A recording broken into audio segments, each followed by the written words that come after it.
हंदकी लाइबा पूर्णिमा नुमितकी अखोइना तौबो याबा रिचुअल्स एंड मैनिफेस्टेशंस खरा अमगा अदुगा अखोइगी ग्रहन गुंबा लैबसे कमाइन तौदोनो खोतोनो हंगपो यावेको हाइदि वीडियो से हंगचित ओइबनिना अदुम आई ngasi सेमेको हंगचित ओइबनि ngasi सेमना हयेंगी मतम अमा लैरे अदुगा संडे की मतम अमसु लैजरेना अखोइना अदो हाइदि पूर्णिमा से को हाइदि कैनोगी हंदा हयेंग हंगचित लाइबा पूर्णिमा से अखोइना कैनोदगा हाइरागना हाइदि हार्वेस्ट फुल मून काइना को हार्वेस्ट हैना हाइरागदि हाइदि मयून चोंगकपा मतम नत्रगा अखोइगी मरु हुनबा मतम आइना हाइरासिने को हसिकान से कैनो तविना हाइदि सी मतम सिदा फौ हुनबा ओइरो अमो ओइरो हार्वेस्टिंग मतम ओइना ओइद्रा अदुना हाइदि सिदा तौबो याबा अखोइना पोत खरा लेको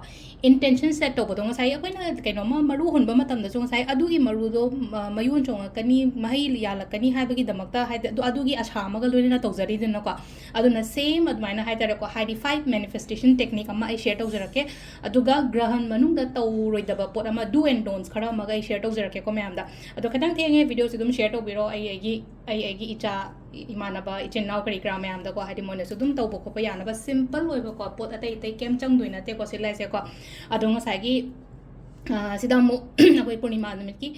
पुंगुम अफबगुम्बा कैगुम्बा हारसिने को अदुम अयुकी अदुम पुंग अमगा मिनिट निफुमाथोय को अमगा मिनिट निफुमाथोय ना त्रामाथोय गा मिनिट कुंथ्रा निपान नुंदांग की फाबुदि ले को अदो ngasai ग्रहण मनुंगसु ताबुदि तारे को अदो ngasai मैनिफेस्टेशन तौगे को के काइना हारगदि पुंग अमगा मिनिट निफुमाथोय को हाइदि अहिंगी को ngasai तांग तरेत सि ओजन को तांग तरेत की अहिंगी नोंगालमदागी पुंग अमगा मिनिट निफुमाथोय दगिना पुंग मापनगा मखाइ फावबा हारसिने को मापन मखाइ फावबा दाइ फावदो लोइनो लोशन बिरो को इ लाइक खोरमबो ओइरो अमा अमा अदुम मयामदो ग्रहण लेमने लाइक कमाइ खोरमगदगे खोतकदगे हंगपया को ग्रहण जे नुंदांग ताबनिना अखोइ ओइना हारगदि तुमगदब मतम ओइना ओइरेको अदो ग्रहण मनुंगदा तुमगनोदि हाइनाबने को आई हापेतंग अदुइ मतंगसु लोइना म हाइजरगे को अदो सिदा लेनो अखोइना हंदकी पूर्णिमा से को हंदकी पूर्णिमा से अखोइना तौबो याबसे कई कई नो फास्टिंग गुम्बा तौबियो यारगदि फास्टिंग हाइरगदि हाइदि व्रत गुम्बा तौरगा नुंदांग मील अमा खतंग गुम्बा चाबीबो कोपिबा अदुदुमा लेरे नत्रगा ना हाइदि सुम हचांग गुम्बा नुंगाइते खोते हाइरगदि ओनली जस्ट वेजिटेरियन गुम्बा कई गुम्बा कंज्यूम तौबियो को सिनुमित से को अदुगा अमना हाइदि आइना अंगंबा खरा हाइतार को मिंगोंदा मतेंग गुम्बा तौबा चाना थकनबा हवाई चेंगवाई गुम्बा कई गुम्बा खतंग हाइतार गान पिबियो चेंग हवाई ना चिंगबा सोगुम्बा मैम से को डोनेशंस गुम्बा तौ मतम अखोइदा करी कानागे हाइ कानसेदा इमुंग मनुंग शांति लेनबा थब इंखांग द ग्रोथ लेनबा खोनबा अदुदुमा लेरेको आइना सिदा बोय कोलोन थमिजे होरन हाइपेतंग टेक्निक के कादु इनबनेको अदो चिन्नबदु हाइदि हाइपेदुम साइनम एक्सप्लेन तौरेको ngang hanoको अदो ngasai aina हाइदि 5 मैनिफेस्टेशन टेक्निक से कई कई नो काइना सुम सिगी मतंग दा हायर आसनेको सिदा हाइदि 5 मैन क्वाइ अहानबदा हाइदि एउतगी तौगदब मयाम अमा लेजर एउक से ngasai nganta होगलगा इरु माइथाजब खोटपा इमुंग मनुंग सेंदोप खोटोपा क्लेंजिंग तौबो खोपा दुम मयाम दो लोइन तौबिरानिको अदो ngasai gi रिलीजिंग पार्ट से लेट गो तो हन क्वाइ अहनबदो को इना जे हायर को 5 मैनिफेस्टेशन टेक्निक आना को अखोइना नागै तौबदो दुम चप मानदोइने को 5 मैनिफेस्टेशन टेक्निक को अदो सिदा ngasai gi क्वाइ अहनबदो को एक तो कोने लेट गो तो होलो थबक अमता होद्रिङै त को लेट गो से को नुङाइतब खोतब लैबा मैम द होल तौर lemon lion चलहनगिबा इचम चमना अखोइगी plane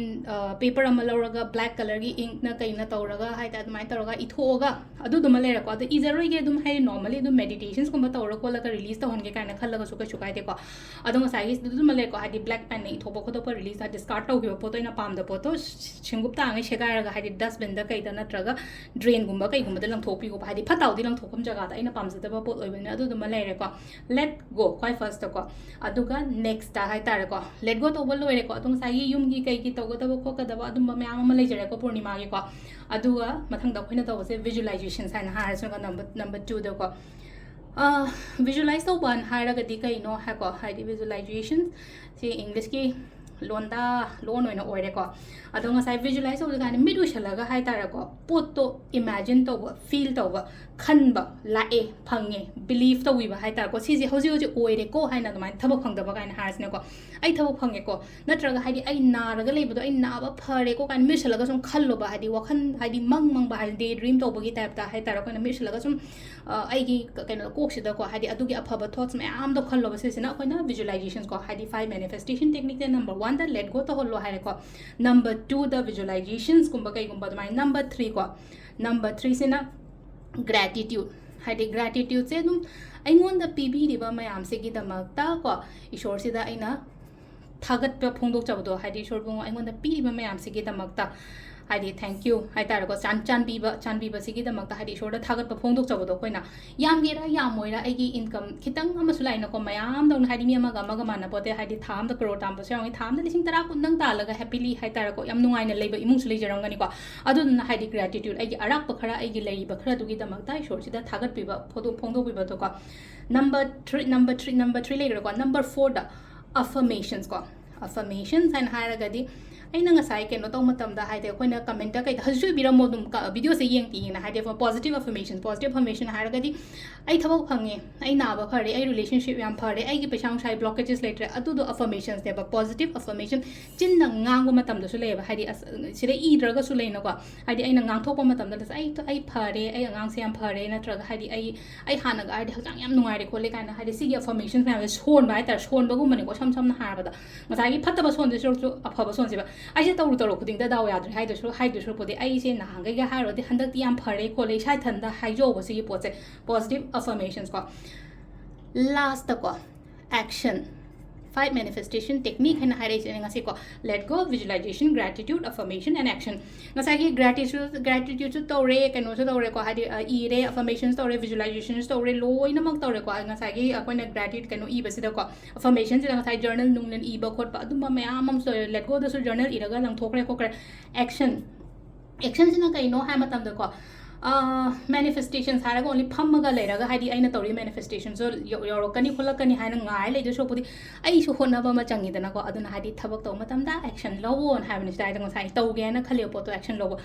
low raga da reaction la kadam ne amorom dang sai aphaborom da oita raga su ko silai cha ade action do aina thabak se khong changjalaga haidi akoi gi khong jotlaga chen jotle na ma haina bado ma kai aina tawdraga di masa mathanda di poto oiroidana aduna action require oiba sida ko sisi ma leira ko khai kaino taro haidi 5 manifestation technique Purnima gi ko aduga amana kaino harsna ko grahan ko ngasai grahan gi timings na pung 8 ga minute 59 dagi na nongalamdai gi amaga minute 16 phawo ko 8 ga minute 59 ni nungdang gi ni ko tang tarit ki nungdang gi adu si phawo da koi manifestation to bo ko pa mama loi rani ko grahan matam de ma haide ko na kana khani han ngana tumba zum yaung na rangani han 8 ga minute 59 dagi na pung amaga minute 16 se khoi gi di tumba matam do oire ko oibo de ko adu sida khoi na tawgadaba tawroidaba khara leirebo ko tawgadaba an haira ga dilena ko meditations ko makai gumba to ba hade ko meditate to ba has ne ko hadi pung sai pung ani hum marak sida gap lai se pung 10 dagi na mapan min yakhani pa je 10 tar gumba ne ko pung 10 dagi na pung amma makhai phaujeng theng na tumba kangbu gumba le ra ko meditations ko makai gumba to biyo ko aduga chandra dev mantra ni ko hadi chandra grahan ni ko chandra grahan hai bani na hadi sida khona to ga da ba se Chandradev mantra gumba koina YouTube ta kai da yenga dumai toroga keno torose ko aduga dum Google da haite mai mantra sum tholakani ko Chandradev mantra se dumai toro yeng biro ko adu dum leire ko aduga amana keno imung da ana e kumba kai gumba yaw haidi mahamrityunjay hana mai ama leibane ko powerful lebane sigi mantra se amna haidi chi je taba haitare ko ai phone da dum mahamrityunjay se ko mahamrityunjay ko dum yeng biyo ko dum haidi chin na dum khoi gi YouTube ki keno sida ko यहाँ पे तंग उच्चार रखे को चमचम ना हारा बद्दा को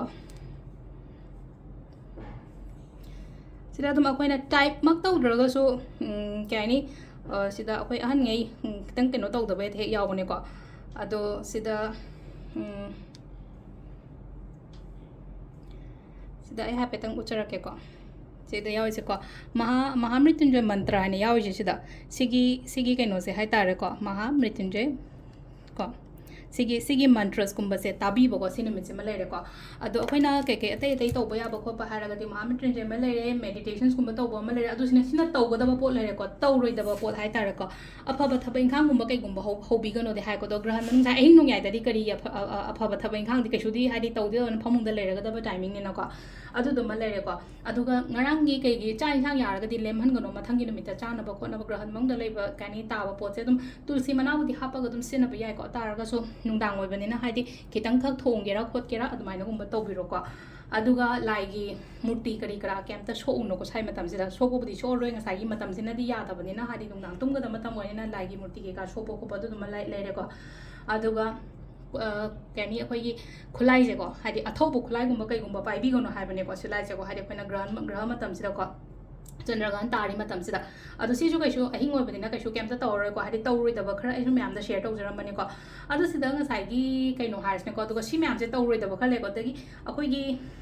ꯀꯩꯅꯣ ꯍꯥꯏꯔꯤꯁꯦ ꯇꯨꯝꯕꯁꯦꯀꯣ ꯇꯨꯝꯒꯅꯣꯗꯤ ꯍꯥꯏꯀꯣ ꯁꯤ ꯃꯇꯝꯁꯤꯗ ꯇꯨꯝꯕꯒꯤ ꯃꯍꯨꯠꯇ ꯍꯥꯏꯗꯤ ꯑꯩꯈꯣꯏꯅ ꯃꯦꯗꯤꯇꯦꯠꯀꯨꯝꯕ ꯇꯧꯕ ꯚꯖꯟꯒꯨꯝꯕ ꯇꯥꯕ ꯅꯠꯇ꯭ꯔꯒ ꯍꯥꯏꯗꯤꯀꯣ ꯆꯥꯟꯇꯤꯡꯒꯨꯝꯕ ꯇꯧꯕ ꯑꯩꯈꯣꯏꯅ ꯑꯗꯨꯝꯕ ꯃꯌꯥꯝꯗꯣ ꯇꯧꯕꯤꯕ ꯌꯥꯏꯕ ꯁꯤꯗꯅꯀꯣ ꯑꯗꯨꯒ ꯂꯥꯁ ꯑꯣꯏꯅ ꯑꯩꯈꯣꯏꯅ ꯇꯧꯕ ꯌꯥꯕꯁꯦ ꯀꯩꯅꯣ ꯃꯊꯪꯒꯤ ꯅꯨꯃꯤꯠ ꯅꯣꯡꯉꯥꯜꯂꯀꯥꯟꯗ ꯏꯁꯤꯡ ꯑꯁꯦꯡꯕꯅ ꯂꯣꯏꯅꯃꯛ ꯍꯥꯏꯇꯥꯔꯦ ꯏꯃꯨꯡ ꯃꯅꯨꯡ ꯉꯁꯥꯏꯒꯤ ꯑꯩꯒꯤ ꯃꯟꯗꯤꯔ ꯀꯩꯀꯥꯗꯣ ꯁꯦꯡꯗꯣꯛ ꯈꯣꯠꯇꯣꯛꯑꯒ ꯏꯁꯤꯡ ꯍꯤꯠꯇꯣꯛ ꯈꯣꯠꯇꯣꯛ ꯇꯧꯕꯤꯔꯣꯀꯣ ꯑꯗꯨꯃꯥꯏꯅ ꯇꯧꯔꯒ ꯍꯥꯏꯗꯤ ꯆꯐꯨ ꯎꯌꯥꯟꯕꯨꯗꯤ ꯂꯣꯏꯅ ꯐꯦꯡꯉꯅꯤꯅꯀꯣ ꯑꯗꯨꯃꯥꯏꯅ ꯏꯔꯨ ꯃꯥꯏꯊꯖꯕ ꯈꯣꯠꯄ ꯂꯣꯏꯅꯃꯛ ꯍꯥꯏꯇꯥꯔꯦꯀꯣ ꯅꯦꯛꯁ ꯗꯦꯁꯤꯗ ꯐꯖꯅ ꯇꯧꯕꯤꯔꯣꯀꯣ ꯑꯗꯣ ꯁꯤꯗ ꯂꯩꯔꯦꯀꯣ ꯑꯩꯈꯣꯏ ꯍꯟꯗꯛꯀꯤ ꯍꯥꯔꯚꯦꯁ ꯐꯨꯜ ꯃꯨꯟꯒꯤ ꯃꯦꯅꯤꯐꯦꯁꯇꯦꯁꯟꯁꯅꯦ ꯑꯗꯨꯒ ꯆꯟꯗ꯭ꯔꯒ꯭ꯔꯍꯟꯒꯤ ꯇꯥꯏꯃꯤꯡ ꯀꯩꯀꯥ ꯂꯣꯏꯅꯃꯛꯀꯣ ꯚꯤꯗꯤꯑꯣꯁꯦ ꯈꯤꯇꯪ ꯁꯥꯡꯗꯣꯛꯈ꯭ꯔꯦ ꯁꯨꯝ ꯑꯩꯅ ꯁꯨꯝ ꯃꯊꯪ ꯁꯨꯝ ꯉꯥꯡꯕꯗꯀꯣ ꯑꯗꯣ ꯃꯌꯥꯝꯁꯨ ꯇ꯭ꯔꯥꯏ ꯇꯧꯕꯤꯔꯣ ꯑꯃꯨꯛꯀ ꯍꯦꯟꯅ ꯐꯕꯁꯨ ꯑꯣꯏꯔꯁꯅꯨꯀꯣ ꯊꯦꯡꯛ ꯌꯨ